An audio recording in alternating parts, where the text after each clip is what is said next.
Hello welcome to Hindi time. ఈ రోజు మనం ఈ వీడియోలో స్పోకెన్ హిందీకి సంబంధించినవి కొన్ని వాక్యాలు నేర్చుకుందాం। ఓకేనా, స్టార్ట్ చేద్దామా। మీరు అక్కడ ఏమి చూస్తున్నారు? ఇన్ హిందీ ఆప్ వహా క్యా దేఖ్ రహే హై।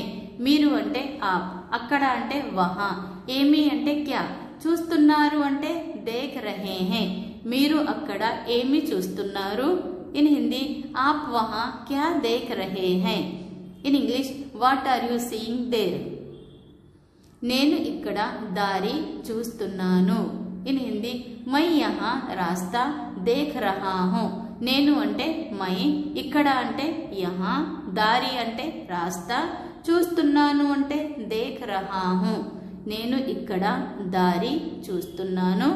ఇన్ హిందీ మై యహా రాస్తా దేఖ్ రహా హూ। In English I am looking for a way here। మీరు దారి మర్చిపోయారా? ఇన్ హిందీ క్యా ఆప్ రాస్తా భూల్ గయే హై। మనం దారి వెతుకుతున్నారంటే ఏంటి? దారి మర్చిపోయారా అంటాం కదా, అలాగనే మీరు దారి మర్చిపోయారా? ఇన్ హిందీ క్యా ఆప్ రాస్తా భూల్ గయే హై। మీరు అంటే ఆప్, దారి అంటే రాస్తా, మర్చిపోయారా అంటే భూల్ గయే హై। మీరు దారి మర్చిపోయారా? ఇన్ హిందీ క్యా ఆప్ రాస్తా Bhool Gaye high. In English, have you lost your way? అవును, నేను దారి మర్చిపోయాను। ఇన్ హిందీ హా మై రాస్తా భూల్ గయా। అవును అంటే హా, నేను అంటే మై, దారి అంటే రాస్తా, మర్చిపోయాను అంటే భూల్ గయా। అవును, నేను దారి మర్చిపోయాను। ఇన్ హిందీ హా మై రాస్తా భూల్ గయా। హా మై రాస్తా భూల్ గయా। In English yes I forgot the వే।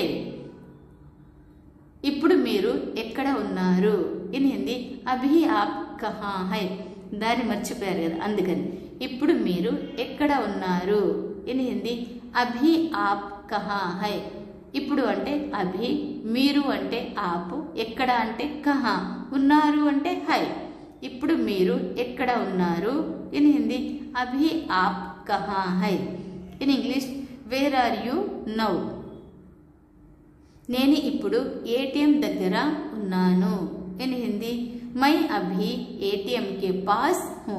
నేను అంటే మై, ఇప్పుడు అంటే అభి, ఏటీఎం దగ్గర అంటే ఏటీఎం కే పాస్, ఉన్నాను అంటే హూ। నేను ఇప్పుడు ఏటీఎం దగ్గర ఉన్నాను। ఇన్ హిందీ మై అభి ఏటీఎం కే పాస్ హూ।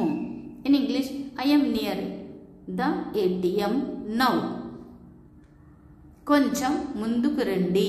ఇన్ హిందీ థోడా ఆగే ఆవో। కొంచెం అంటే థోడా, ముందుకు అంటే ఆగే, రండి అంటే ఆవో। కొంచెం ముందుకు రండి। ఇన్ హిందీ థోడా ఆగే ఆవో। In English come a little front. కుడివైపు తిరగండి। ఇన్ హిందీ దాయి ఓర్ మూడో। కుడివైపు అంటే దాయే ఓర్, తిరగండి అంటే మూడో, తిరగండి అంటే మూడో, కుడివైపు తిరగండి। ఇన్ హిందీ దాయి ఓర్ మూడో। In English turn to the right. ఇల్లు ఇక్కడే ఉంది। ఇన్ హిందీ ఘర్ యహీ హై। ఇల్లు అంటే ఘర్, ఇక్కడే అంటే యహీ, ఉంది అంటే హై। ఇల్లు ఇక్కడే ఉంది। ఇన్ హిందీ ఘర్ యహీ హై। In English the house is there. చూడండి, మీరు కూడా ఇప్పుడు హాలిడేస్ ఉన్నాయి కాబట్టి బయట తిరుగుతూ ఉంటారు। ఎప్పుడైనా దారి మర్చిపోయారా? లేదా ఎప్పుడైనా మర్చిపోయి ఉంటే కామెంట్ బాక్స్లో తప్పకుండా కామెంట్ చేయండి। ఓకేనా? వీడియో లైక్ చేయండి, షేర్ చేయండి। మీకు ఏమైనా డౌట్స్ ఉంటే కామెంట్ సెక్షన్లో కామెంట్ చేయండి। హాలిడేస్ ఉన్నాయి కాబట్టి నంబర్ ఆఫ్ టైమ్స్ వీడియో వినండి, హిందీ చాలా ఈజీగా వస్తుంది। చాలామంది ఇప్పుడు స్పోకెన్ హిందీకి నా దగ్గరికి వస్తున్నారు। మీరు కూడా రాకుండా జస్ట్ నంబర్ ఆఫ్ టైమ్స్ మీరు వింటే మీకు హిందీ వస్తుంది। ఓకేనా?